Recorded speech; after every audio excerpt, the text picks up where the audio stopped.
우리는 지난 시간부터 계속 이제 마지막 바울 여정을 보고 있습니다. 3차 전도 여행을 마치고 이제 빠르게 해변을 통과하면서 해변을 따라 배를 타고 지금 예루살렘을 향해 가고 있습니다.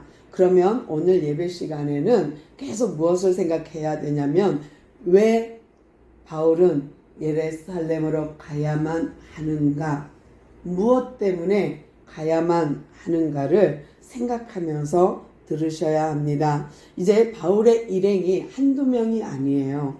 꽤 많은 사람들이 바울과 함께 예루살렘을 가고 있는데요. 그들이 배를 타고 이제 밀레도에서 장로들에게 안녕하고 고별 설교했죠. 근데 그 전에 3차 에베소 지역을 떠나면서 마무리하면서 유두고 사건 우리 기억할 거예요. 뚝 떨어져서 죽은 청년. 그런데 그 유두고 사건이 있었던 그날 밤 예배의 형태를 잘 봤고 밀레도에서 예배의 기능을 잘 봤어요. 교회의 기능이죠. 그래서 교회의 형태와 교회의 기능을 우리는 잘 살펴봤고 이제 바울이 예루살렘 가는 길에 우리는 또 예수님의 걸음을 보게 됩니다.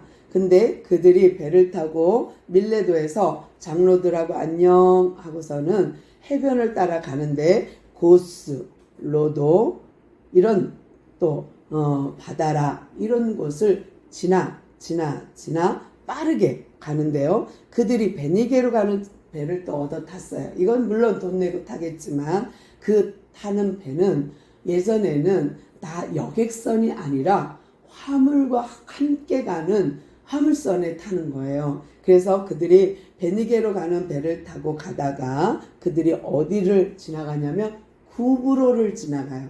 구브로는 섬이에요. 섬을 왼쪽으로 두고 섬을 끼고 삥 돌아가는데 구브로 하면 우리 1차 전도 여행 갈 때에 구브로를 통과했던 것, 또 바보를 통과했던 거 우리는 기억할 것입니다. 그렇게 옛 회상을 할 수 있도록 구브로라는 곳을 지나가면서 저기에서 우리가 복음을 전했지 하는 회상을 하면서 그들이 이제 예루살렘을 향하여 가는데요. 가다가 그들이 이제 어디에 도착했냐면 두로에 도착했어요. 우리가 구약에서는 두로와 시돈 하면 생각나는 사람들이 있지만 여기서 두로는 이제 구약 시대가 아니니까요. 예수님 시대니까 두로에서 그들이 내려서 일주일 동안 머물게 됩니다. 왜냐하면 이 배는 화물선이기 때문에 또 물건을 내리고 하역하고 나서 또 싣고 또 베니게로 가야 되는 물건이 들어올 때까지 그들은 또 기다리거든요. 그래서 일주일 동안 그들이 두로에 머물게 되는데 그 일주일 동안 바울이 또 가만히 있겠습니까? 거기서 또 제자들을 찾았죠. 그래서 그 전에 전도해서 있던 사람들, 또 유대교에서 그리스도인으로 개종한 사람들, 그런 또 예전에 초대교회 때 7 집사들이 다니면서 전도했던 그 사람들, 이래서 개종한 유대인 중에 개종한 그리스도인, 이방인 중에서 예수 믿기로 작정한 그리스도인, 이런 사람들, 제자들을 만나요. 그리고 거기서 그냥 또 밤낮주야 복음 전했겠지요. 기도도 하고요. 그런데 그렇게 바울이 제자들과 함께 기도하고 찬양하고 예배하면서 누구를 경험하여? 성령 하나님을 경험해요. 그래서 성령 하나님이 감화 감동이 있으니까 놀라운 것을 보게 됐어요. 뭐냐면 제자들이 환상을 보고 기도도 하고 깨닫게 되고 막 이러니까 바울 선생님 예루살렘 가지 마세요. 거기 가면 큰일 납니다. 성령님이 알려주셨는데요. 거기 가면 환란이 기다린대요. 가지 마세요. 가지 마세요. 하고 붙들었어요. 그러니까 분명 바울은 알고 왔잖아요. 19장에서 예루살렘 갔다가 환란을 당할 것을, 또 로마를 봐야 할 것을 이미 바울은 알고 있었어요. 그리고 또 두로까지 왔기 때문에 사람들이 이렇게 말해도 아니요, 나는 갈 거예요 라는 거예요. 그러면 성령이 이중성 있나요? 어떨 땐 이러고 어떨 땐 저러나요? 바울에게는 가라 해놓고 두로 제자들에게는 가지 말라 이렇게 말했을까요? 그러면 누구의 성령이 맞을까요? 두로의 제자들이요, 성령 충만해서 바울 선생님 예루살렘 가지 마세요. 근데 바울은 성령이 충만해서 예루살렘도 가리라, 죽음을 불사하고 생명조차 아끼지 않고 가리라 했고, 그래서 지금 발걸음이 예루살렘을 향하여 가고 있는데 어느 성령이 맞는 걸까요? 그 다음에 두로에서 떠나 그들이 어디로 가요? 돌레마이로 지나서 하룻밤 묵고 이제 드디어 가이사라에 도착해요. 가이사라라는 지역은 우리가 이제 예수님 시대에 가이사라 빌립보, 그래서 가서 베드로가 주는 그리스도시여 살아계신 하나님 아들이십니다 했던 고백을 잘 기억할 거예요. 이 가이사라는 로마에서 봤을 때는 수도와 같은 거예요. 그러니까 한 지역의 대표 도시, 한양 같은, 서울 같은 그런 지역이고요. 정치적으로는 총독이 머문 곳이에요. 그렇기 때문에 수도예요. 사실상 정치적인 수도죠. 그러나 종교적인 수도는 예루살렘입니다. 근데 이 큼지막한 가이사라 이 지역에 도착했어요. 그랬더니 거기에는 누가 있었느냐? 세상에 초대교회 때에 사역했던 7 집사 중 빌립 집사가 살고 있는 거예요. 근데 지금은 우리가 집사 그러면 교회에서 이렇게 일 열심히 하는 사람 그러면 집사로 세우잖아요. 그런데 그런 집사가 아니라 초대교회 때 집사는 전도자이기도 하고 설교자이기도 한 거예요. 그러니까 이게 조금 다르죠, 지금하고는. 그런데 이 빌립 집사는 에티오피아 내시에게 복음을 전한 전도자였어요. 근데 이 빌립이 가이사라에서 살고 있었던 거예요. 그러니까 바울 선생님이 오셨다라고 하니까 그냥 달려가서 바울을 맞이해서 이 빌립 집사 집에서 머물게 됐어요. 근데 그 집은 어떤 집이냐? 계속 찬양하고 기도하고 예배하고 기도하고 이런 집이라. 그런데 그 딸 4명이 있는데 그 딸 4명 다 예언자예요. 다시 말하면 설교자예요. 그러니까 이 예언은 내일 너는 우환이 있겠다. 바닷가 가지 마. 산에 가지 마. 어디 차 타지 마. 이렇게 하는 게 예언이 아니라 성경에서 말하는 예언은 말씀 선포자예요. 말씀 선포. 그래서 하나님의 말씀을 선포하는 것을 예언이라고 해요. 맡겨진 언어, 맡겨진 말을 하나님이 우리에게 맡겨준 말이 뭐예요? 성경이죠. 성경을 말하는 것을 예언이라고 그래요. 근데 이렇게 예언하는 자들이었어요. 그러니까 빌립의 4명의 딸은 다 예언, 말씀을 선포하는 선포자였어요. 그런데 이렇게 바울이 빌립 집에 와 있다라는 소문이 또 퍼지니까 예루살렘에서 아가보라는 선지자가 왔어요. 선지자 역시 말씀을 선포하기도 하지만 또 우리가 알고 있는 예언도 하는 자예요. 그러니까 말씀을 맡기는 예언, 그 선포, 말씀 선포도 하지만 실제적으로 우리가 느끼는 예언, 이런 일이 있을 겁니다 하는 예언, 그 예언을 하는 자가 아가보예요. 이 아가보는요, 앞에서 성경에서 뭐라고 그를 표현했냐면 그는 글라디오 때에 예언했는데 그 예언이 그대로 적중했다라는 말을 하는데, 이 아가보는 에가버스라는 이름이기도 하고요. 또 그 이름의 뜻은 메뚜기라는 뜻도 있어요. 그래서 초대교회 때 사역했는데 그의 사역이 어디에 써 있냐면 사도행전 11장 27절에서 30절인데요. 제가 읽어드릴게요. 그때에 선지자들이 예루살렘에서 안디옥에 이르니 그 중에 아가보라 하는 한 사람이 일어나 성령으로 말하되 천하에 큰 흉년이 들리라 하더니 글라우디오 때에 그렇게 되니라. 제자들이 각각 그 힘대로 유대에 사는 형제들에게 부제를 보내기로 작정하고 이를 실행하여 바나바와 사울의 손으로 장로들에게 보내니 하고 이렇게 돼 있어요. 그러니까 정말 그가 예언하면 예언대로 척탁탁 맞아 떨어지는 거예요. 그러니까 사람들이 글라우디오 때에 일어난 일을 보고, 우리도 그렇잖아요. 누가 대통령 된다 하고 점쟁이가 딱 말했는데 맞았어. 확률을 해도 맞았어. 그랬는데 그걸 가지고 사람들은 막 구름대처럼 몰려가서 예언받기를 원하죠. 그런 것처럼 아가보가 그런 사람이었어요. 그러니까 굉장히 예언가로는, 선지자로는 유명한 사람. 그런데 그가 바울을 만나러 왔어요. 왜 만나러 왔냐? 이걸 봤거든. 무엇을 봤어요?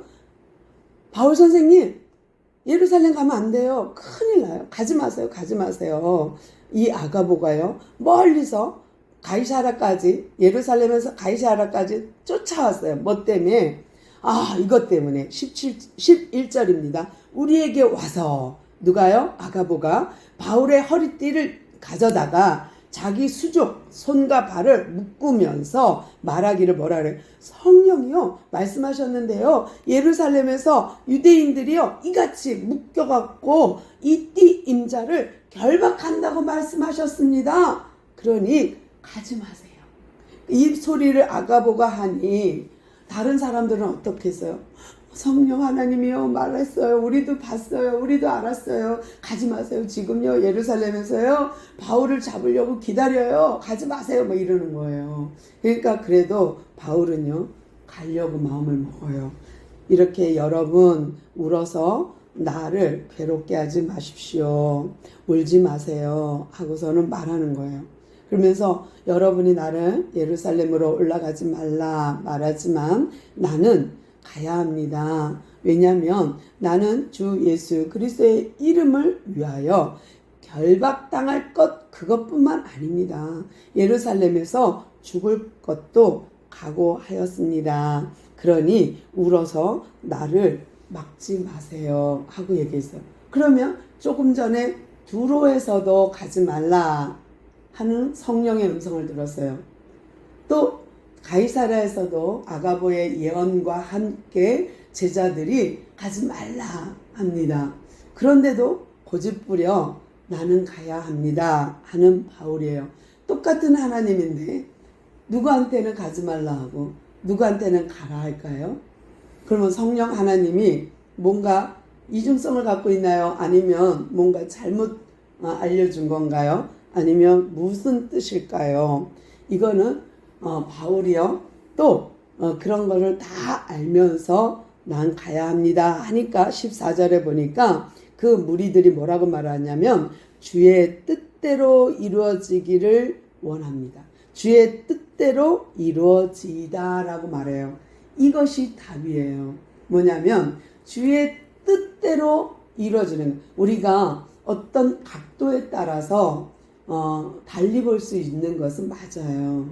그런데 내가 똑같은 서울을 가는데 비행기 타고 갈 수도 있고 버스 타고 갈 수도 있고 자전거 타고 갈 수도 있어요. 똑같은 길이에요. 똑같은 장소에 가요.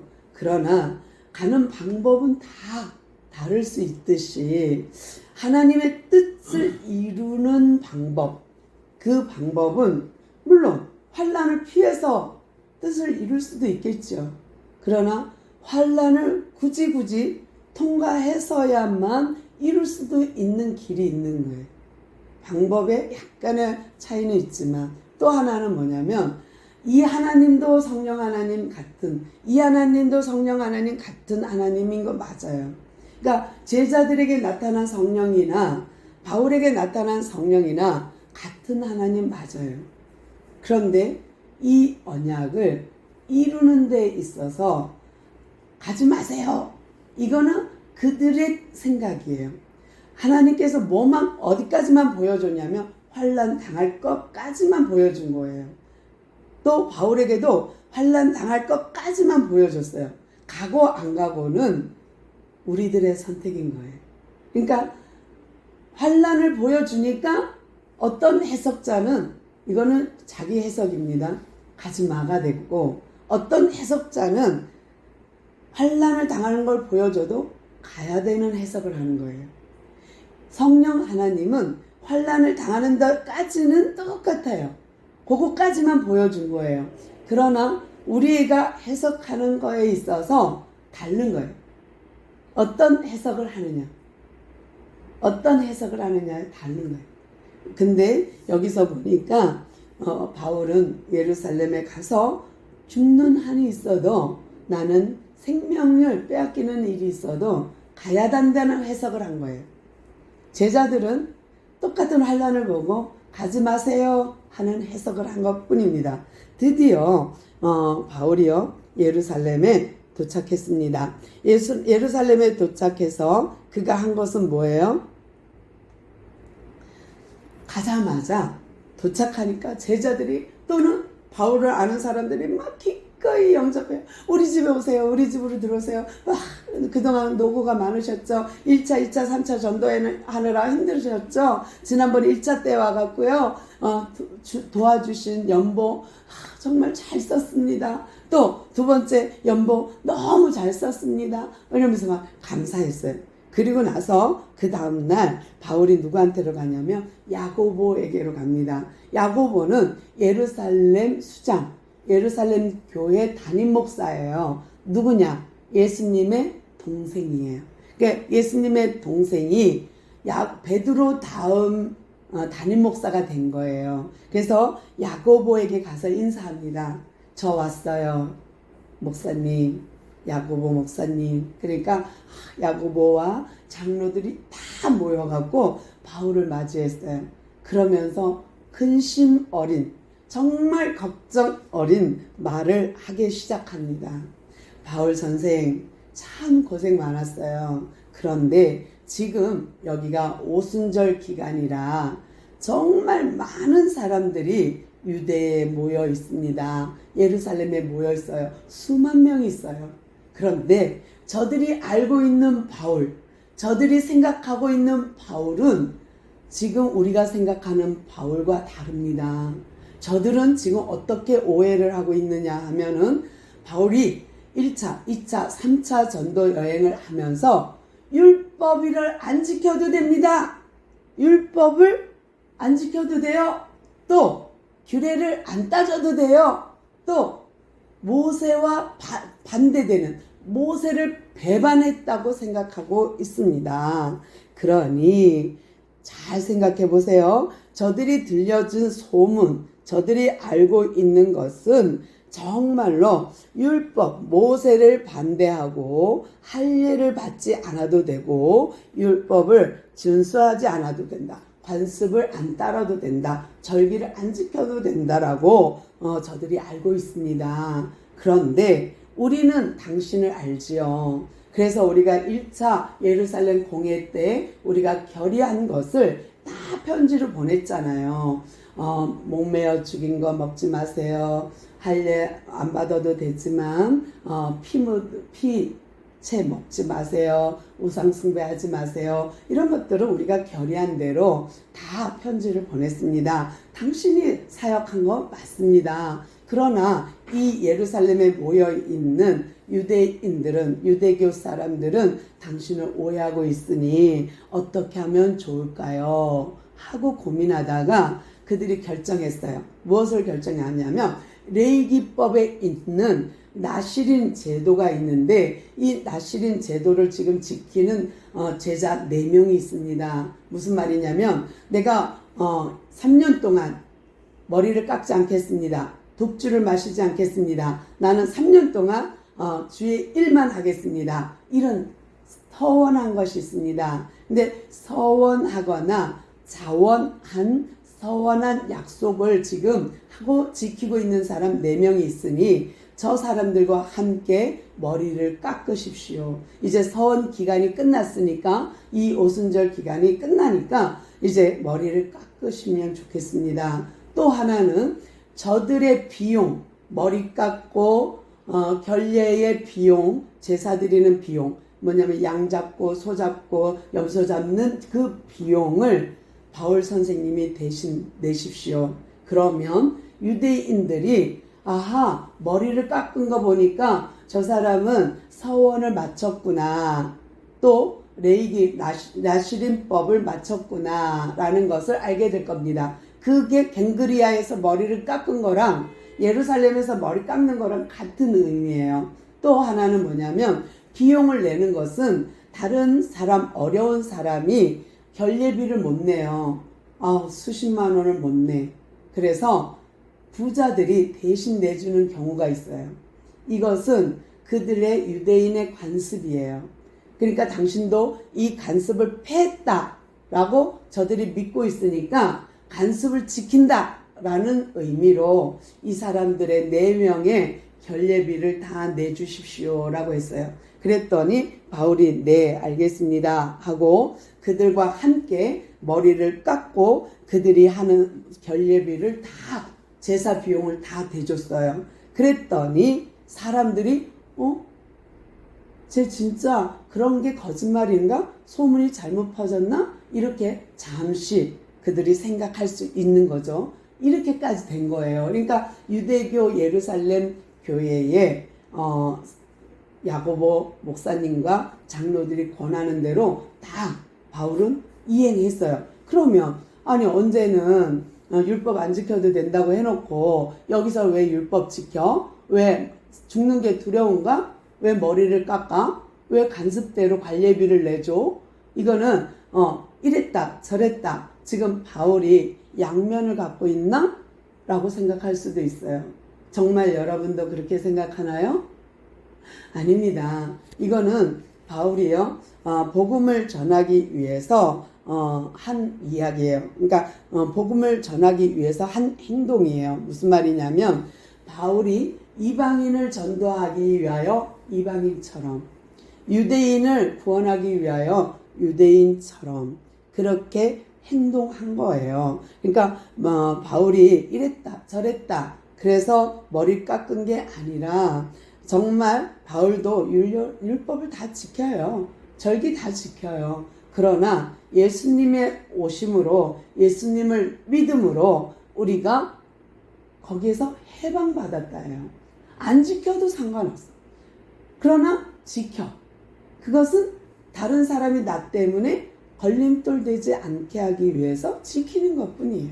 실제로 구원과는 상관없어. 그러나 나는 지켜. 왜? 다른 사람이 실족할까봐 나는 지켜주는 거죠. 또 나는 그냥 우상 숭배했던 음식, 고기, 제사상에 올라갔던 음식 먹을 수 있어. 그러나 그 중에 이방인만 있다면 먹어. 근데 이방인이 아니라 그 안에 믿는 사람이 있다면 기꺼이 안 먹지. 왜? 그 사람의 믿음이 실족할까봐. 우리의 믿음의 구원은 믿음으로 얻는 거지 행위로 얻는 것이 아니기 때문입니다. 오늘 바울이 이렇게 예루살렘에 도착해서 이런 결례를 다 행하고 마지막 절 하나 볼게요. 26절. 바울이 이 사람들을 데리고 이튿날 그들과 함께 결례를 행하고 예배를 제사를 드리고 성전에 들어가서 각 사람을 위하여 제사를 드릴 때까지의 결례 기간이 만기된 것을 신고하니라. 이제 다 끝났어요.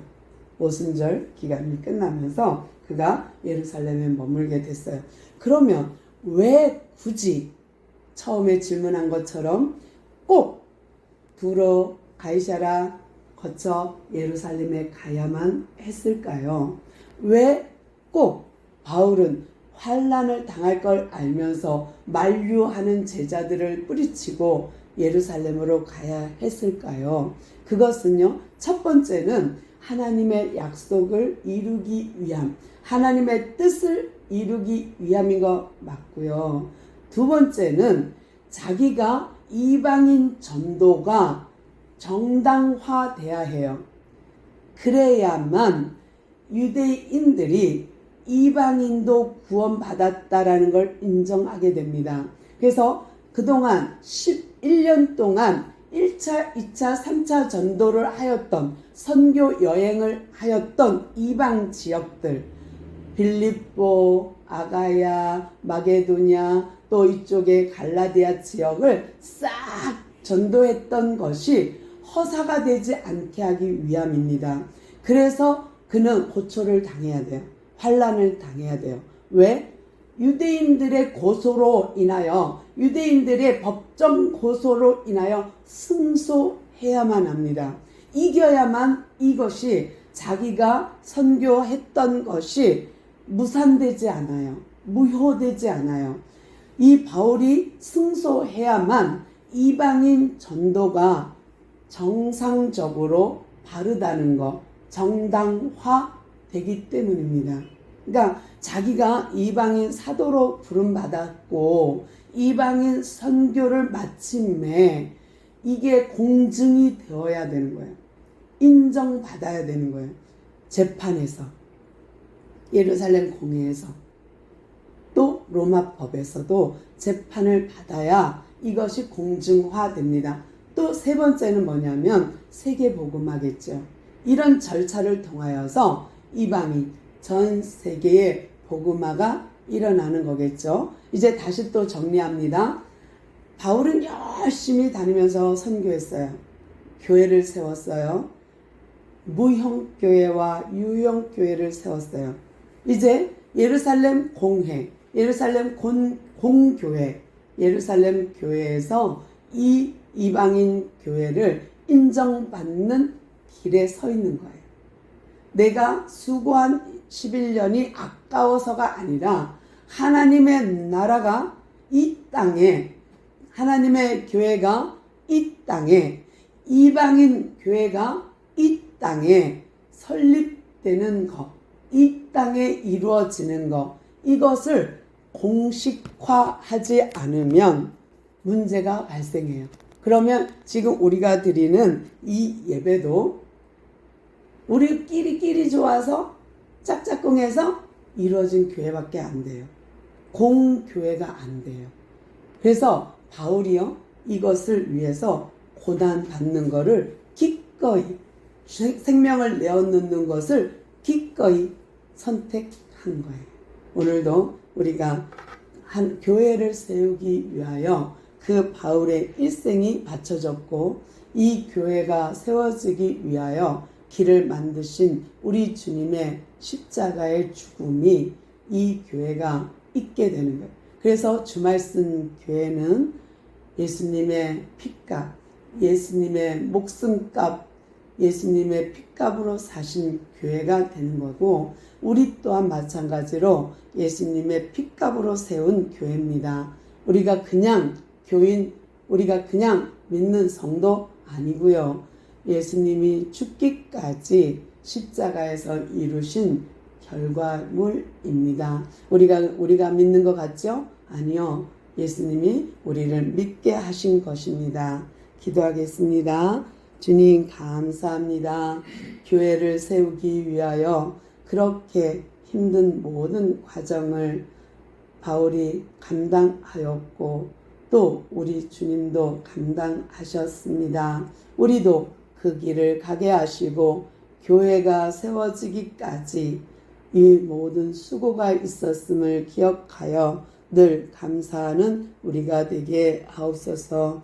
교회로 부름받은 우리가, 구원받은 우리가 감사해서 드리는 이 예배를 흠양하시고 하늘의 신령한 복과 하나님의 그 큰 뜻을 우리를 통하여 이루어 주옵소서. 함께 하시니 감사하옵고 예수님의 이름으로 간절히 기도드리옵나이다.